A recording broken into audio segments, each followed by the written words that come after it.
Мы рады вітаць вас у гісторыка-краязнаўчым музеі дзяржаўнай установы адукацыі Ханевіцкая сярэдняя школа імя Івана Прохара. Наш музей быў створаны ў 2005 годзе. У ім сабраны цікавы матэрыял па гісторыі нашай малой радзімы. Наведаць наш музей ёсць тры прычыны. Па-першае, гэта багатая экспазіцыя, прысвечаная подзвігу нашых землякоў у гады Вялікай Атчызнай вайны. Цікава тое, што адзін з першых партызанскіх атрадаў у гады вайны быў створаны менавіта ў нашым краі. Яго ўзначальваў ураджэнец вёскі Сабалькі Вікенцій Вікенційевіч Янушка.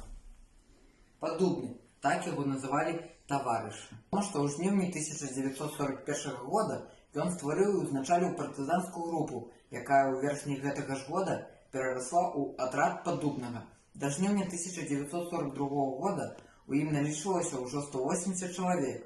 У 1943 годзе ён увайшоў у партызанскі атрад Кірава, што дзейнічаў у Поразаўскім раёне. Аб гэтым сведчыць інфармацыя на стэндзе. Ядром атрада сталі жыхары вёскі Сабалькі, Куглічы, Ханявічы. За гасціннасць і ветлівасць Сабалькі назвалі партызанскай гасцініцай. Яе жыхары ратавалі ад варожага палону і смерці раненых байцоў і камандзіраў. Пастаянна аказвалі дапамогу партызанам з Белавежскай пушчы, збіралі для іх зброю, пеклі хлеб. У барацьбу з ворагам уключыліся не толькі асобныя жыхары, але і цэлыя сем'і. Сярод іх былі Васіль і Тимофей Янушкі, Алексей Шабат, а таксама і Валянціна Лук'янаўна Лічых. Яе сям'я таксама аказвала актыўную дапамогу партызанам. Паведамілі партызанам аб тым, што ва ўрочышчы Войтаў мост фашысты будуюць аэрадром. Партызанам удалося разбіць праціўніка. Пастаянную барацьбу з ворагам жыхары нашай мясцовасці вялі доўгі перыяд акупацыі, актыўна змагаліся з ворагам і на франтах. 15 ліпеня наша мясцовасць была вызвалена ад гітлераўцаў, а вызвалілі вёску часці 65-й арміі пад камандаваннем героя Савецкага Саюза Паўла Батава. У гонар адважных абаронцаў у 1966 годзе у цэнтры вёскі узведзены помнік. Пра гэта сведчаць дакументы, якія змешчаныя на стэндзе.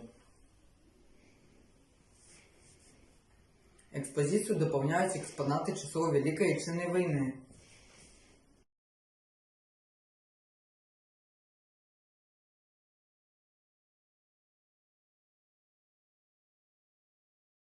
Пасведчанні аб узнагароджанні нашых землякоў і падзякі за адвагу ў баях, копіі архіўных дакументаў, матэрыялы газет 1945-1948 гадоў, фотаздымкі. Шмат матэрыялаў, які знаходзяцца ў музеі, прысвечаны Івану Прохару, воіну-інтэрнацыяналісту, імя якога носіць наша школа. Гэтаму прысвечана экспазіцыя «Афганістанны бой». Назаўсёды ў нашай памяці застанецца подзвіг нашага аднавяскоўца Івана Івановича Прохара. Пасля выканання чарговага задання баявыя машыны вярталіся назад у размяшчэнне часці і былі абстрэляны з гор душманамі. Была падбіта галоўная машына.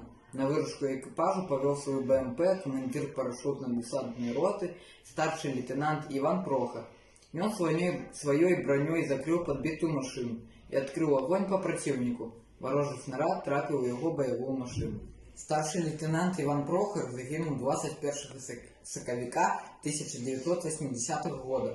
За мужнасць і гераізм ён пасмяротна быў узнагароджаны ордэнам Чырвонай зоркі. Яго імя з 2025 года носіць наша школа. Адна з вуліц аграгарадка, піянерская дружына школы. А на доме, дзе ён жыў, герой устаноўлена памятная дошка. У экспазіцыі захоўваюцца лісты таварышаў па службе, фотаздымкі з месца службы, вучобы, сямейныя фатаграфіі.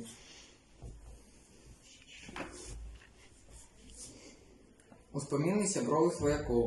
Яшчэ адной з важных прычын наведаць наш музей гэта той багаты матэрыял, які расказвае аб мірным пасляваенным жыцці нашых землякоў. Аб іх дасягненнях і працоўным подзвігу вы можаце даведацца з экспазіцыі нашага музея. Экспазіцыю аб нашых земляках дапаўняюць матэрыялы аб выпускніку нашай школы лётчыку Сергею Васильевичу Здановичу. Цікавасць выклікае унікальны экспанат лётны касцюм і шлем. які наш выпускнік падарыў музею. Тут же рассказывается про нашага земляка-мастака Олега Ивановича Грыца. Выстаўку карцін, якога прадстаўлены як у Беларусі, так і за яе межамі. Народная спадчына – гісторыя роднага краю. Вось той агеньчык, які асвятляе нашы душы, прымушае па-іншаму зірнуць на тое, як жылі іх продкі, і захаваць гэта для будучых пакаленняў. Дзякуй за ўвагу!